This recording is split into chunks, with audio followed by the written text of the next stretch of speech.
सावन का महीना शुरू होने वाला है, यानी कि श्रावण का महीना शुरू होने वाला है और कांवड़ यात्रा भी जो है शुरू होने वाली है।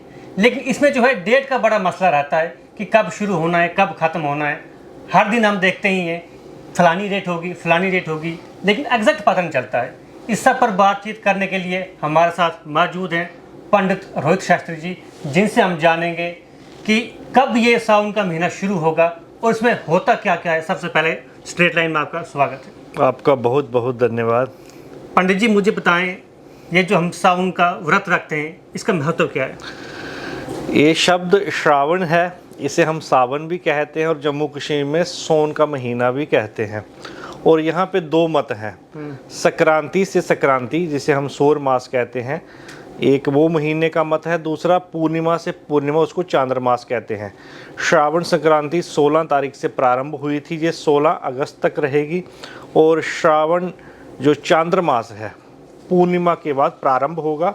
29 तारीख को गुरु पूर्णिमा है, 29 जुलाई को, और 30 जुलाई से जो है चांद्रमास वाला सावन का महीना प्रारंभ होगा और 28 अगस्त रक्षाबंधन के दिन पूर्णिमा है, तब तक रहेगा। दो मत रहे। और अधिकतर जो शिव भक्त हैं वो चांद्रमास पूर्णिमा के बाद जो है सावन के महीने का पूजन और व्रत करते हैं। वह चांद्रमास 30 जुलाई से लेके 28 अगस्त तक रहेगा। सावन का महीना जो है भगवान शिव को बहुत ही प्रिय है, क्योंकि अनेक कथाएं इससे जुड़ी हैं। और मुख्य कथा जो सुनने में, हमें पढ़ने में, देखने में मिलती है कि माँ पार्वती ने शिव को पाने के लिए कई वर्षों तक तपस्या की थी और सावन के महीने में कठोर तपस्या की थी, और इसलिए भगवान शिव को सावन का महीना बहुत ही प्रिय है। और इस पूरे महीने हम, अगर आपका स्वास्थ्य ठीक है, आप व्रत भी कर सकते हैं, नहीं तो जो जितने भी सोमवार आएंगे, लगभग इस वर्ष मुझे लगता है 4 सोमवार आएंगे, और 4 सोमवार के व्रत भी कर सकते हैं।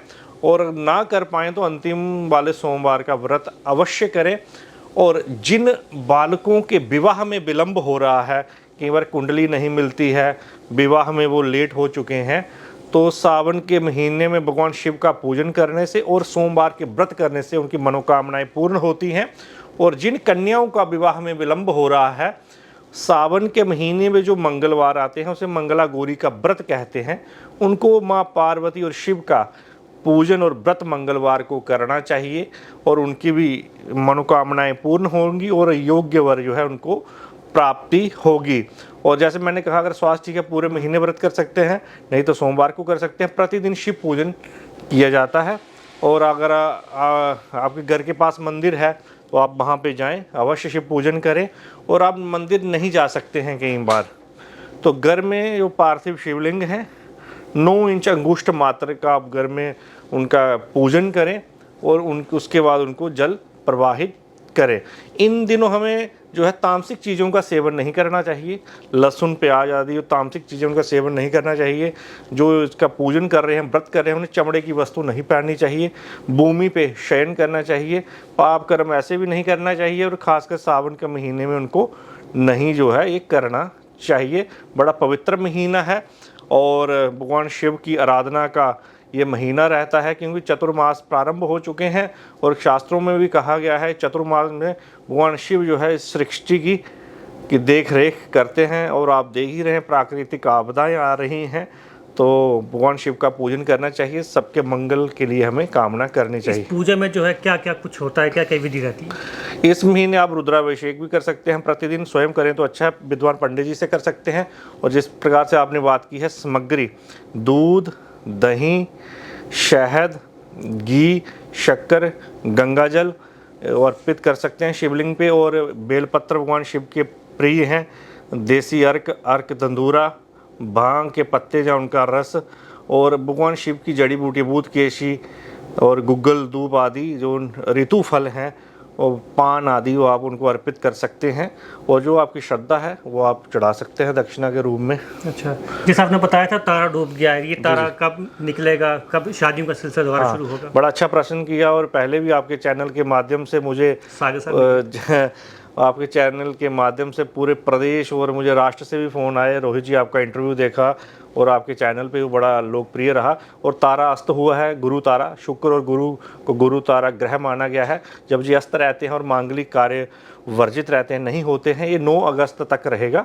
उसके बाद विवाह आदि, मुंडन, गृह प्रवेश, जो भी हमारे मांगलिक कार्य हैं, यज्ञोपवीत, तो वो प्रारंभ हो जाएंगे 9 अगस्त के बाद। तो विवाह शादियाँ तब से प्रारंभ हो जाएंगी। पंडित जी, इसमें एक और सवाल आता है, जैसे कोई मांगलिक है तो सुनने में आता है कि उसको लिए लड़की भी जो मांगलिक ही होनी चाहिए। जी जी जी, बड़ा अच्छा प्रश्न है, ज्योतिष का विषय है। पहला, चौथा, 7वां, 8वां और 12वां भाव कुंडली में रहता है। वहाँ पे अगर मंगल ग्रह बैठा है लड़के या लड़की को, और उसी घर में उसको जो है मंगल ग्रह ही चाहिए, अथवा क्रूर सूर्य, मंगल, शनि, राहु, केतु, ये ग्रह बैठे हो तो मंगल योग भंग हो जाता है। सिर्फ मंगल वाला मंगल नहीं, क्रूर ग्रह भी भंग हो जाता है। अगर 27 से अधिक गुण हो जाएं तो मंगल दोष समाप्त हो जाता है। और भी कई फार्मूले हैं, ये सिर्फ वो मंगल वाला नहीं है। कोई भी क्रूर ग्रह उसी स्थान में बैठा हो, 27 से अधिक गुण हो, और भी कई इसके फार्मूले हैं, तो मंगल दोष भंग हो जाता है। जिस प्रकार मैंने बताया कि सावन के महीने में मंगलवार को मंगला गौरी का व्रत करें तो ये सारे दोष भी उनके शांत हो जाएंगे। और सोमवार को लड़के करें जिनके विवाह में विलंब हो रहा है, और मंगलवार को लड़कियाँ करें तो उनकी मनोकामनाएं पूर्ण होंगी। जैसा आपने कहा कि यह महीना जो है शिव के लिए पूजा इसमें करनी है, बड़ा पवित्र माना जाता है, तो जो लोग पूजा नहीं करते हैं, पूजा पाठ नहीं करते हैं, तो उनके लिए भी अच्छा ही होगा। देखिए, कई बार आप अभी जैसे ऑफिस में हैं, सफ़र में हैं, मंदिर प्रतिदिन नहीं जा सकते हैं, तो दान पुण्य करें। किसी के प्रति मन में द्वेष की भावना ना रखें, और दान पुण्य करें। किसी के प्रति द्वेष की भावना ना रखें, और मन में ओम नमः शिवाय, जो भी आपको भगवान शिव के मंत्र स्तोत्र आते हैं उनका पाठ करें। तो कई बार हमें भी पूजा करने का समय नहीं लगता है, कहीं ट्रैवल में होते हैं, कहीं व्यस्त रहते हैं, तो एकांत में बैठ के ध्यान करें। और घर के आसपास जो ज़रूरतमंद लोग हैं, या ऑफिस में जो आपके सहयोगी हैं, उनकी सहायता करें, तो आपको वो है पूरे शिव पूजन का फल प्राप्त होगा। आखिर में बताते चलें कि ये शुरू कब हो रहा है और ख़त्म कब होगा? श्रावण चांद्रमास जो है 30 जुलाई से प्रारंभ होगा और 28 अगस्त तक रहेगा। और बड़ा पवित्र महीना है, भगवान शिव को बहुत प्रिय है, और इसमें शिव की आराधना करने से आपकी मनोकामनाएं पूर्ण होंगी। बहुत बहुत शुक्रिया।